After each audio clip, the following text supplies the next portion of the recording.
Welcome back to the Two Pointers podcast. I'm Trevor Everett. Thank you for joining me today.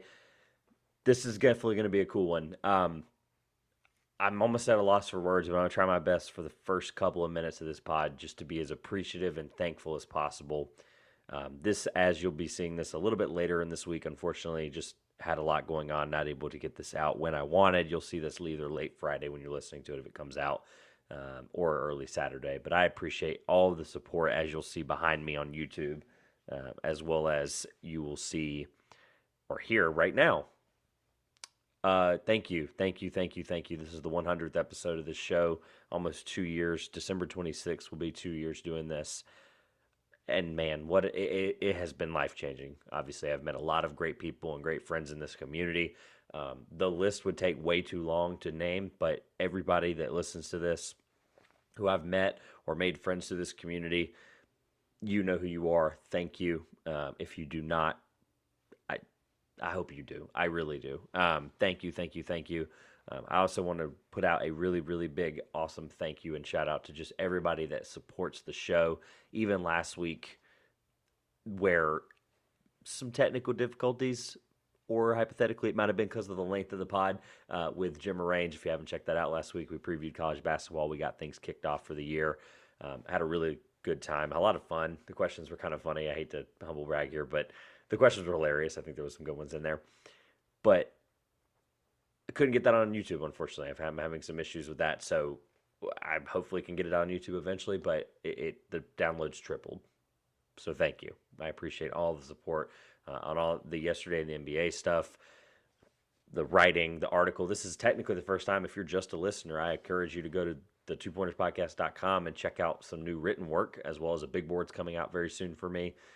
But just know, regardless, all the support, there's an article on there. Top breakout players in every Division I men's basketball school in North Carolina. That piece took me 2.5 months to make, so please take 2.5 minutes to go read it. It would be greatly appreciated. So I don't want to be super long-winded. The question of the day is going to tie into what the title of the episode will be. My favorite things I've watched so far in the NBA season. I've got 5 things that I'm very passionate about that I've just enjoyed the most. Wanted to keep it positive. I'm sure I could come up with 5 things I didn't, but I don't want this to be an hour pod. I want this to be 30 minutes if I can help it, right? You guys will be able to get it on YouTube for the YouTube followers and listeners. Thank you. You'll be able to get it, so I won't have any issues with getting it out there. So without further ado, again, I cannot stress enough, thank you very much for the support of the last couple of years. It does not go underappreciated. I promise you. Looking at doing some kind of cool giveaway here in the next couple of weeks. I'll work out what that is. If anybody out there wants to hang out at the Magic game on November 30th, I'll be there, as well as some other great YouTube stuff coming up. We have coming out for you. So all that rambling aside, thank you. I greatly appreciate it. Let's spend the next 25 minutes or so going over our favorite things. The question of the day is, tell me in the comments below or on TikTok. Send me a message on Twitter, Instagram, wherever you support the show at, other than here. I appreciate it. Send me your favorite thing you've watched this NBA season, or favorite things. Let me know what those are. I've got 5 of them today. Very excited, very passionate about some of these. Just want to get them out there as see what you guys think about it. And I'm very, very happy to say that these have happened. So without further ado, I'll start with the first one. Shai Gilgeous-Alexander's ascension to stardom, quite frankly, has been one of the coolest things to see this season. If you've been a fan of his like I have been for multiple years now, humble brag, but you know this kid's special, and you've known that, and you've seen that. He led the league last year in drives per game as a guard, right? That's a good thing. Guards do that.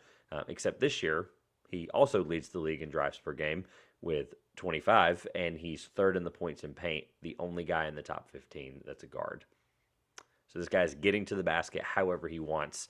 It's been unbelievable to watch. Specifically, the game that comes to mind is the game against Boston, where they went into Boston and almost just left the Garden with a W. Like, that team's good, and that team's getting better. They don't have Chet Holmgren, but if this team's fighting for like an 8 seed, don't call me crazy for that. This is actually a possibility that's happening right in front of our eyes. If this team's an 8 seed, with 50 games in, and Chet can be back by February, why the heck not? Go for the play-in. Go for the playoffs. That's besides the point. That's way down the road we'll talk about. But Just a few things on Shea. Obviously, had a game winner on Thursday night. If you're checking out the yesterday NBA series, he's got his fair credit, but this is now the first time I've got a chance to talk about it in general, where I'm giving him his flowers for a good reason. He's an all-star, and that shouldn't be a debate. 32.3 points per game, 5.9 assists, 4.5 rebounds, and 14 games played this season. So he's only missed one game, I believe, if the math's adding up there. I'm recording this, if I didn't mention, on Monday. What day is it? Friday? Oh my gosh, Friday, November 18th. So you're hearing this hopefully right after that. Last guy to average 30 points per game for the Thunder was Durant's You the Real MVP season, the one where he told his mom that in the press conference. That was 2013-14, if anybody's wondering. It's been a long time. Obviously, 30 points per game is not easy to do. So obviously, if he holds it up, this is going to be an unbelievable thing to see. Under 3, so 2.9 to be specific, 3-point attempts per game. That's just goofy. That's not the NBA we're in right now. Yes. In totality, just to summarize that, like, the team's playing really, really well, and he's not having to, like, force assists. He's not having to be the dominant ball handler. Yes, the usage percentage there is probably really high. It actually didn't pull that. Luka's above and everyone else is below him. But Shea's ascension in general, like, his path, and I have to give credit to Bill Simmons for this original take, but it's a really good point. It's worth mentioning. Is Shea's ascension to stardom, or ascension to the path that he's on now. Normally rookies of relatively high caliber, we're going to call lottery high caliber in this case, go to a team that stinks, they play, they get their flower, they get to learn from guys, whatever. Shea gets drafted into a situation where he immediately goes to a Clippers team that makes the playoffs, right? That was that team that was the 8 seed and went on to play, I believe it might have been Memphis in the first round. I don't remember exactly who, but he went and they played a playoff series in his first year, right? And he played, and he was a pivotal piece for them, almost winning that first round series. And then gets traded in one of the weirdest and biggest trade packages and moves in general in the last 15 years in that Paul George trade, which was an unbelievable amount of picks. And if I've learned anything from Sam Presti, Shea was the piece in that. It wasn't the picks. They were able to get Shea out of that trade. He goes into his second year where he gets to learn from Chris Paul. Quite frankly, I don't think there's anybody in the NBA right now better, except for maybe Steph Curry, that you can learn from as a point guard. Well, I guess Chris technically, wholeheartedly as a point guard, Chris is probably a better scenario there. And then, of course, Chris Paul moves on from that OKC one random year where he gets him in the playoffs. Great guy he is, Chris Paul. And then he obviously has the last 2 years of what we're going to call the Tank Fest. It is what it is. Like, Shea's learned and had a very atypical or typical, untypical, whatever word I'm looking for there, career path. And I think that's really benefiting him. And we're seeing that as a team that's starting to really look good. Like, the smart passes to Jalen Williams, right? The Jalen Williams that can shoot from Santa Clara, to be clear. Poku's, as a fantasy owner of Poku, very thankful for him. Poku has taken a step up, right? Hitting corner threes and being that guy that is pivotal for him in those pick and pop situations. I mean, again, this team doesn't have Chet Holmgren. Shout out to Stephen Gillespie, my boy from No Ceilings on Twitter. He said a lot of podcasts and a lot of people who are talking about the Thunder have forgotten that Chet exists. Hard to, right? Or easy to do that because he's not there and they're winning games and Shea's kicking what, and that's fine. But this team could get him back very soon, and they're winning, and they have these pivotal players that are in this offense that it's just working with what they're doing. The usage percentage and the way it's played, and it just reminds me a lot of the Luka years, the last couple of years. And I'm really, really happy with what I've seen, and I'm going to move on because I could go down a rabbit hole continuously. And I'm definitely going to have Grayson back on. Shout out to Grayson for being a Thunder fan in general, and also some of his stuff he does with his podcast. But you're gonna have to have him back on to talk about this because, like, I only experience I have with him in this is through text. So I definitely got to hear his full opinion on what's going on in OKC. They've been the most fun team to watch, and it's not. I mean, it's close. There's a lot of good teams we'll talk about, but Shea's been unbelievable. That's my whole point today. Whenever we have a chance, please vote Shea into the All-Star game. Next, we're going to talk about Trae Young and DeJounte Murray's. I guess we're going to call it working. But look, that's no surprise to anybody that listens here because I was saying as soon as it happened, once I got a chance to swallow the fact they gave it 3 picks, those 3 picks were worth it. DeJounte Murray and Trae Young together is working out really, really well. some of the stats may not say that, but if you watch basketball and you watch this Hawks team, some of the impressive wins they get, the way they play the lineups together and separately, I'll get to that in a second. But this team's really, really good, and they're back to that level that they were before with obviously a healthy Clint Capella and a healthy Aneka Kongwu playing those guys together. It's like a cheat code. You're basically getting two Clint Capellas from those Rocket years. But that's besides the point. In talking about the Hawks, you have to understand that Trey and Murray are only playing 25 minutes per game together, most of that being in the second, end of the first, second quarter, or sorry, excuse me, beginning of the first quarter when the game starts, middle of the second, and then in clutch time, which is important. But luckily, the last like 5-10 games, they've been up enough where the clutch stats for them stink because they aren't playing together in the clutch. 3.3 plus minus, small sample size, you have to understand that with plus minus. But there's a bunch of lineups, and I love the NBA.com for their lineup stats. You get to see how 2-man, 4-man, 5-man, whatever combination you want of lineups for teams. You can literally go in and see what a team's best lineup is. It's one of the more fun things to do the further into the season we get to see some efficiencies, and deficiencies, I guess. But Trey and Murray are the 6th best 2-man lineup on their own team. Right? They're the 2 best players and the 2 most focal points of their offense and somewhat of their defense on Murray's side of things. And DeJounte Murray and John Collins and Trae Young and DeAndre Hunter, John Collins and DeAndre Hunter, Murray and Hunter are all more efficient lineups points per game wise and total points per game wise better than Trey and Murray. And they're 10th in defensive rating. Obviously, a lot of that goes into the fact that Murray's averaging 2 steals a game. And I mentioned the Clint Capella and Nneka Kongwu thing. I've really enjoyed watching this Hawks team. I'll get to another point of theirs that ties into my last one. I'll get to that at the end. There's another point that ties the last piece together. So it's actually really, really cool. It has nothing to do, well, it has something to do with them, but it applies to the last thing we'll talk about on this list. But yeah, Trey and Murray working separately and working together has been really, really good. Really, really fun to watch. Hawks have been an awesome team to follow along on League Pass. Speaking of really fun young backcourts, you have Ja Morant and Desmond Bane, who, like I said yesterday in the NBA series, when they combined it was something like 70-plus points, and they had an unbelievable game, both of them. I said to argue with your mom that they're the best backcourt in the NBA. That's no disrespect to Trae Young and DeJounte Murray. There's a lot of good candidates this year for that. You could even give a shout to a couple of other ones that I'll talk about in a minute. But those two, I have less stats to back this up. This is literally just, like I said, eye test on this one. I also feel very strongly about it because when the two of them are together, I know as you're hearing this, obviously you'll know that Desmond Bane has a 2 to 3 week right big toe fracture, something like that. 2 to 3 weeks out without Bane, but they're continuing to win games. They look fine. He'll be a good addition back to the lineup once he's back. They're averaging 51 points per game as a backcourt. They're the highest 2-man plus minus. I mentioned the lineup efficiency thing with Trey and Murray, how you could look that stuff up. They're the highest 2-man plus minus on the Grizzlies with 7.8. So even with a small sample size, that's a really, really efficient plus minus when they're on the floor together. As a combination, though, Bane's been really efficient individually, talking about combinations, but now individually, Bane's been a really, really good player. He's elevated himself into that 20-plus points per game number, continuing to shoot really, really well from 3. And just in general, there's this next level where I hate to be the guy, the old man that talks about the takes that he's had, that he's right on, but I want to be clear. He was the most improved player last year. I don't care what anyone says. Ja Morant was a guy that's expected to make that leap the way he did. Unfortunately, that's just how it happened, and Desmond Bane is basically outplaying his own expectation from last year as a most improved player candidate. So he's playing like a most improved player again, and I'm going to again give him the award probably at the end of the year if he keeps this up and stays healthy.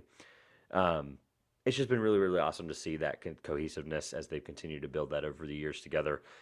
This team's only going to get better. They're so young. They're winning games in a really tough Western Conference, at least top part of the West, whatever, right? Just in general, Ja Morant, obviously, I don't have to talk anything about really because you all know who he is and what he's capable of and what we've seen so far. But just as a whole, these two together, the way they work individually and the way they work as two different types of players, right? Ja's the more slasher, efficient is safe to say because of the type of shots and the quality and where they are inside the three-point arc. Still not a bad shooter in his own right. And then Desmond Bane's a top 5 shooter in the NBA right now across all accounts. So seeing those two guys work together is really, really fun. I cannot wait to get to a Grizzlies game. We'd love for it to be this year. Probably won't be, but those guys, can't wait to see those guys play for a long time. The fourth thing I have enjoyed watching, or favorite thing I've watched this year, is going to just be two words. Three technically. The Sacramento Kings. I can't say picking them to finish in that play-in spot is something that, like, it's what I predicted, but we'll get into it. So the Sacramento Kings as a whole, they're here. Like, this is a team that is figuring things out.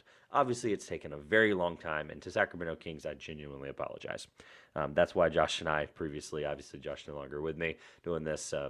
Thank you to Carl for the nice comments to Josh, but we brought up saving Sacramento, or I guess I have to give him credit. He brought it up as a joke. And then as we started making decisions and talking about things that we would do, yada, yada, yada, they start doing a couple other things, and everything started to line up, and then they start winning games this year. And it's just really, really cool to see. Couple of really great things for the Kings. They're 8-2 in their last 10. Funny enough, they should be 10-0. Their only two losses were the two horrible foul calls that ended up on the 2-minute report, or I guess the NBA, whatever they go equivalently call it compared to the NFL. Only two losses were Hero's uncalled travel. I've seen that clip now 1,000 times, as you should. It was a horrible call. Hero completely traveled on that play. And then Klay Thompson's foul on the three-pointer, which I think was even more egregious. So they definitely should be 10-0. They continue to just win games, and they're just beating the crap out of teams. They're second in points per game, and they're 10th in opponent points allowed. So they're in the top 10 in not giving up points, and then they're second in points scored. It's a beautiful combination for a Kings team. Their bench has been specifically playing really, really well. Shout out to Terrence Davis and Malik Monk for just having, basically they pick a night and they're like, all right, this is your night to go off, this is your night to go off, and they just have a great time. They've been a fun team to watch. They've been my favorite League Pass team to watch. They've obviously played teams like the Warriors in there, had the loss there, but they've continued to show against good teams like that. Fox is playing like an all-star straight up, and this might be the year because of the way the West is looking and how you have some teams that may not be, and I'm not going to go into the all-star rosters right now. We're going to get that pretty soon. I know it's crazy to think, but it's already late November, early December. We're already starting to see where people are starting to lean, and the voting will open up, obviously, and I believe it's first week of January. So we'll have that very, very soon. Fox is playing like an all-star. He's averaging 25-plus points per game. He's having a really, really good year. However, he's having to score a lot, but he's not doing the other things on the offense because he's not needing to, because Sabonis is actually leading the team in assists and rebounds. So they're getting really, really efficient shots because they just move the ball. They pass the ball, right? There's things that Sabonis has limitations of. I understand that. Shout out to Riv from Pick a Side having that Sabonis Would You Rather episode, or Laurie Markkinen, and never mind anyway. I won't go down that rabbit hole. Sabonis is better than Laurie. I don't care what anyone says. But Sabonis has been a really, really good player for them. Like I said, he's had his deficiencies on some sides of the defense. I'm sure that they would be a perfect Miles Turner candidate. But then again, we've seen those two guys play together. Just as an example, right? We're getting close to trade season, getting itchy. But just in general, the Kings as a League Pass team have been really, really fun. They've elevated into that, where people are starting to make the meme of they should be taking all the Lakers primetime games, which I have League Pass. I don't necessarily disagree with that. I would rather the general NBA population that watches TNT and ESPN games only to be able to see this team play. They're really, really good. This is also my last PSA for a while. Like, buy League Pass. It's going to keep going down in price. Stop delaying what you're doing and buy League Pass. So with the Kings, just know that if you're not watching, they can score the heck out of the ball. You're going to get an exciting game no matter what. And just, you can start to feel a presence watching those games, especially with the League Pass, where they have the in-arena cameras and you're basically there, no commercials, and you're getting to see all that stuff. Like, the atmosphere there, like, it's something just buzzing. All the memes aside, with the purple, I can't change this to purple on YouTube. You guys will see the light, but having the purple beam every time they win, and I probably should just put this on every time they win, make it purple, my little light in the studio here. But yeah, the Kings. I'm going to stop ranting. I'm going to give you that. The Kings have been unbelievable, and you definitely should be watching. All right, my fifth and final thing I like, favorite thing, I don't know, the wording of this title is going to be hilarious. The Bucks are winning without Chris Middleton, and it's impressive. They're 11-3, they're second in the East, and they lead the league in defensive rating with 105.4. Boston teetered in that same tier for a little while there. Boston's still the better defensive team as of right now, consistently, of course. But they're 17th in points per game, and that's the glaring point I want to bring up, because Middleton I've enjoyed watching it, but sometimes their offense is hard to watch. It's just Giannis takes the ball, drives in, figures it out. Sometimes that's going to happen, and that's what they did to beat the Suns in the finals sometimes. But they definitely will be a lot better off and get back into a flow when they get Middleton back potentially here at the beginning, mid-December. There's no guarantee for that, and I don't think they play on Christmas, so I don't know if they can do the cop-out. He'll be back for Christmas Day game. I have no idea. I don't think they do. But regardless, getting him back in that 17 point per game, they'll end up being a top 10 team in scoring, and you'll see a more efficient three-point percentage as well. Overall, having Middleton in your lineup opens up better spacing for Giannis, forces less on Drew Holiday, who's been in and out of the lineup for a couple of games, and then they're actively shopping Grayson Allen, so it's not a team that's going to need, or it's a team that's going to, need Chris Middleton and some of the stuff he brings offensively to that team very, very soon. The last point I wanted to make on the Bucks is just knowing I wanted to tie the Hawks and the Bucks together, and this is where I wanted to go with it. They are 11-3. Two of their three losses were to the Atlanta Hawks in pretty much blowout fashion. The Hawks took care of them very well. Something to monitor because they don't play them again, I believe, and it's good to know because that's something, if they play each other in a playoff series, we'll have a track record of these teams were good. Both Giannis was playing in both those games. The only other loss for the Bucks was without Giannis against the Spurs. So we're seeing a Bucks team that is clearly, like, this team's built to win a championship. That we all understand that. And there's no telling what they're going to get for Grayson Allen, a guy who's, I think, very underrated. He's officially become underrated. And, I mean, at this point, supposedly, according to some of the local Bucks guys, reporting-wise, there may be a Jay Crowder trade on the horizon, like, as in the next 24 hours. We'll see. I'm hesitant to say that that's the case, but the Bucks again are winning without Chris Middleton, and it's really, really fun to see because the East right now it's good. Like, it's not like, it is a bloodbath, I guess you could say, but the East is top to bottom a very, very good conference. There are some teams that I think are sliding, and some teams that are a little bit underperforming. The Bucks would not be one of those teams without their second best player, which is just wild to think. So, all in all, SGA's ascension to stardom, Trey and Murray together, separate, working. Best backcourt in the league is Ja and Desmond Bane. The Kings, I'll just leave it at that. And the Bucks winning without Chris Middleton have been my favorite things to watch in the NBA this season. I really, really enjoyed all those things. There's a lot more, but just continue to follow the Yesterday in the NBA series if you're following at a scratch the surface level fandom. I appreciate all the support on TikTok, Instagram, YouTube, Facebook.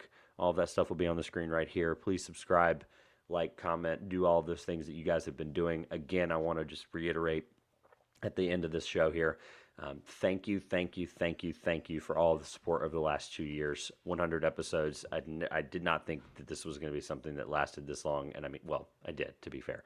But I appreciate all the support. It's been an unbelievable outpouring. Basketball season is just getting started. Draft time's coming, draft time, 6 months away. But draft time's coming. Shout out to the guys that are on the clock, Caleb and Julian. They've been really helpful in that process for me, getting me into the draft earlier this year. I really put a focus on it. Big board's coming very, very soon. And just a humble thank you. The article, like I said, I put out a couple of days ago now. I think it's been over a week. It was, like I said, took a lot of time. It took 2.5 months to put that together. And I really appreciate the support that's already been shown on it. So if you haven't, this is officially the first time, like I said, a podcast listener's going to hear about it. But yeah, it's going to be linked in the description below, as well as it'll be on the twopointerspodcast.com. So rambling over, I again appreciate all the support. I'm going to continue to beat that into the ground. 100 episodes. Cheers to 100 more, right? I'm looking forward to it. The NBA season's in full swing. College basketball, you're going to hear a lot more of in the next couple of weeks. Got some really cool guests being worked on about college basketball, so I'm looking forward to having those guys on. Again, check out last week's episode. You'll see at the very end, whenever you see the YouTube roll, you'll see the last episode on the screen there. Please check it out. Thank you. I appreciate all the support once again. Again, don't forget, let me know your favorite thing you've watched in the NBA so far. This has been the Two Pointers Podcast. I'm Trevor Everett. We'll see you later.